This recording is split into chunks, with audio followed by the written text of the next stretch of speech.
totally agree. I used to get annoyed by being called a gay comic. I thought, what, like, I mean, That is quite annoying. It is, Yeah, it is quite annoying. but it's you don't do the job, you don't tie it to your identity in that way or whatever that means. Well, but here you put your finger on one of the key things. What if there are people who are told they should?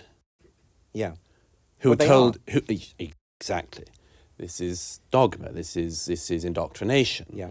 I suspect that, like me, very little to nothing of your sense of identity, self, or worth relies on the fact that you happen to be gay. None of it. Right.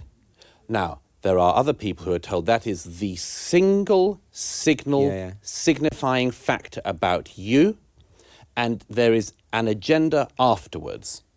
So once, this is what I describe as the gay-queer divide, the gay just happens to be attracted to their own sex, whereas queer is, being attracted to your own sex is just the beginning of attacking the patriarchy and capitalism and bringing down, you're like, what, I didn't get that memo. No. But the same argument is made in each of these other ones. Being a woman is not just about being a woman. It is about a follow-on set of political demands. Yeah. This is the politicization of everything. But there are people for whom this is, whether we like it or not, this is a foundational issue about their identity. And that's why this ends up getting fought, among other reasons, in such a bitter manner. Because if you are attacking something, or seen to be attacking something, which is at the root of somebody's sense of their self, then of course they react like a maniac. Yeah. But I mean, I'm not suggesting that those things aren't important to your life, being gay or being a woman or whatever. But to tie it to your whole worldview, that you see everything through that prism, it feels to me the opposite of what we used to believe. Like we used to go on about we're born this way. This isn't. Now it's something about choice. It's about you choose your identity. This is something that you should be able to do. I think there's some damage in that. I see like being gay as being left-handed. Being 5'10" or whatever, it's a kind of vital statistic. It's something that's neither here nor there. Well, one of the reasons, as you know, that I argue that this is a particularly dementing era is because the contradictions, we don't focus on them, we don't analyse them enough, but they're just there and we sense them. And one of the contradictions from this is precisely this thing of, can you choose things or not? And we tell ourselves two things simultaneously. So those of you who've read The Madness of Crowds will know this, but I'll do it very quickly. But all rights claims in recent decades have tried to embed themselves and argue for themselves by arguing that they are hardware issues. That is, they're a fundamental thing you can do nothing about. They're the nature of the program. And then there are other issues which are software issues.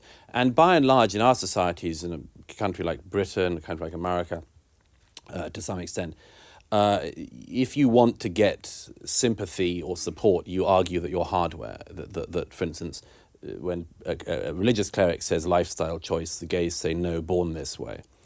And trans is doing born this way at the moment. And the problem is that it's understandable, it's debatable, as I show, but it's impossible to do that simultaneously with the demand that being a woman is a choice. That one of the most distinctive hardware things of our species, sex, chromosomes, is simply a performative issue. Because that means that the only people actually born hardware in the right body are trans people. Yeah. But that's why I think it's funny. Ultimately, it's funny if you have a movement that is telling you that gender is a complete social construct, but then at the same time telling you, but trans people are born in the wrong body. Right. So you can't be a social constructionist and a biological essentialist at the same time. Right. And to try and do both those things simultaneously makes me laugh. I think I mean, Yes. it is a movement that is so full of contradictions, but actually revels in those contradictions, I think. Well, it doesn't see the contradictions as a problem. I mean, I think this is a little bit of a glimpse of the Marxist substructure of some of this, which is that the contradictions are to sort of be embraced in a way. Of course, there are contradictions. We will have to embrace them, get over them. Well, the Enlightenment was just the product of white men. Yes, and I give examples of people saying not just that, but for instance, the idea of truth is a white construct. Yeah. And that is terrifying. That is just terrifying. And, that's why in the race chapter in this book, it's a warning. But it's a warning to say, if you want to play this hardware-software game, you want to wait till you get onto race with that, and you are in a whole world of nightmares. It is deadly serious. It is deadly serious. And I think, I don't want people to think I'm being flippant by mocking it, but actually, in a way, I think to mock it is essential because it's not. You'll never convert the zealots. You'll never really convert the extreme identitarians. But what you can do is sow the seeds of doubt on those who are Yes. wavering, or, we're all ingesting this media day by day. Most of us are like, can this be right? Can this be real? And if we're making those things figures of fun, then hopefully Yes. more people will have the courage to say, Yes, and also, of course, Again, just fascinating insights between Douglas and Andrew. The back and forth, talking about being hardwired and soft-wired.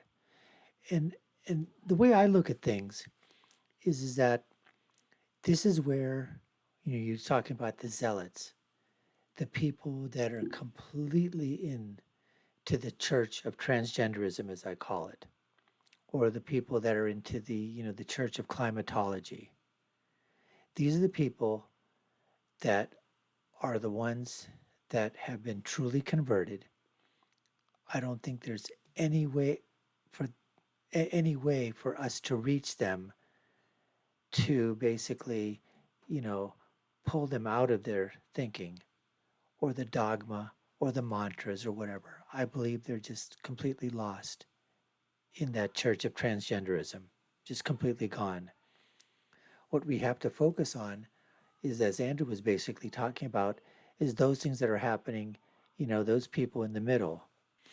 Those people that say, well, I sort of understand what transgenderism is talking about, although they really don't, but they don't want to come out right away and just say they're against it because fear of reprisal, fear of being attacked, fear of being called a bigot or a transphobe or whatever the thing is. Or maybe they truly, for whatever idea, I mean, I think it's just so, for a lot of us, it's right there and it's black and white. There are men and there are women, and they can't change. That's what they are. So it's hard for some of us on the side of trying not to play the delusional mind game by saying, okay, you're sort of saying that you could be swayed either way. What's wrong if somebody just decides to choose something? Well, then the question becomes, is that where are you going to be talking about choosing things? Where is that going to occur? You've got to be able to sit these people down and say, okay, look, here's what they're basically saying. They want it both ways. They want to say it's choice, but then at the same time, you have to agree with them. They're saying that sex and gender are malleable, but then on the other hand, they may not be. You can pick your gender, you can also pick your sex. And they just go back and forth with that. And what we have to understand is, as Andrew says, sometimes with jokes, with levity, to bring about that kernel of truth, that people go, you know what, that just doesn't make any sense. That really is, that's just dumb. How were we even thinking that could be possible?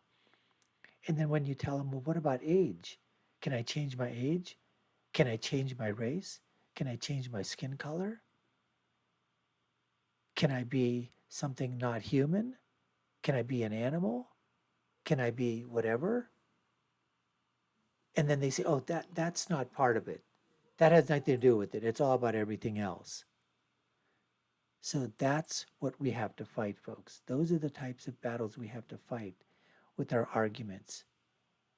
And we have to do it in a way that basically shows the ludicrousness of the other side and say, hey, look, you can't continue to be a part of this delusion. You just can't continue to do it. Anyways, folks, that's what we have on tap for you today. You're watching the Dr. Nasir Sheikh Show. I'm your host, Dr. Nasir. I give you my political perspective, my political prescription. What happens when you got Andrew Doyle, Douglas Murray, you got transgenderism, human rights, women's rights, gay rights, racial contestant, everything coming all together. Let's get back to more of the interview right now.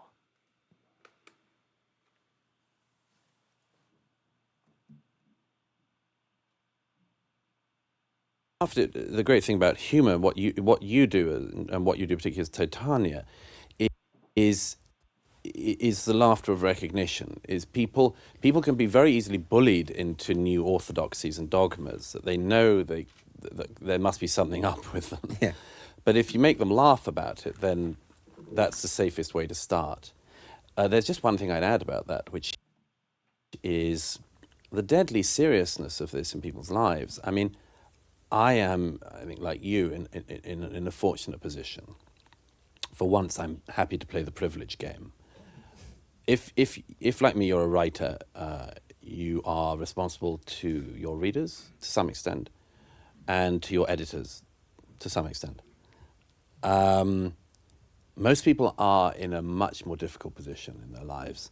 Anyone who works in the public sector, anyone who works in government, anyone who works increasingly in large swathes of the private sector knows that this stuff is coming for them, and that they are being asked to believe things which they are finding it incredibly hard to believe. But unless there are people laughing at this, pointing out the absurdities and so on, there will just be this endless agreement and agreeing with things that are not true. And the reason I mind this is because I know, and we know from I'm not saying this is a totalitarian system yet, but we know from the histories of totalitarianism that totalitarianism demands that people believe things and agree to things they know not to be true. Why? To demoralize them. To demoralize them. And I have no doubt that if, as a society, people are bullied into agreeing to things they do not and cannot believe, and are told to say things that are patently absurd, it's what happens after that I mind. So what do we call this? Because I think it's really important to draw a distinction between the political correctness movement of the 80s and 90s, which was a sort of messy attempt to reach a kind of socially agreed discourse on the way that we're going to talk to each other in public and in the workplace and in education and all the rest of it. And broadly speaking, that had some very good outcomes. What you've just described is veers into a kind of authoritarianism. It's a different thing. And I think a lot of the reasons why people attack those of us who critique woke culture is they say, well, you're one of these PC gone mad brigade people. You know, you're making a big fuss about nothing. And they conflate the two movements. I actually think they're quite distinct, and I don't know what to call this now.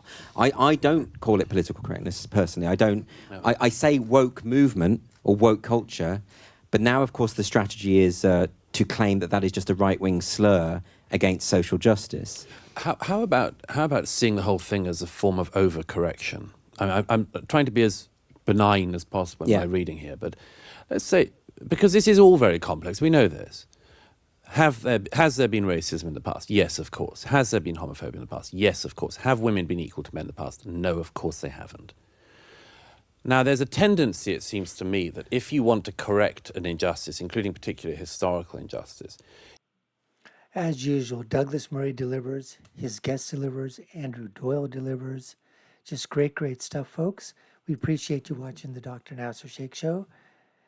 I've been your host, Dr. Nasir. If you haven't done so already, subscribe to the channel, like, share, and follow us. You all know what to do. Share your comments below. I'll leave you with my final thought, which is, when you're right, you're right, and when you're left, you're wrong. Until next time, folks, take care and stay safe.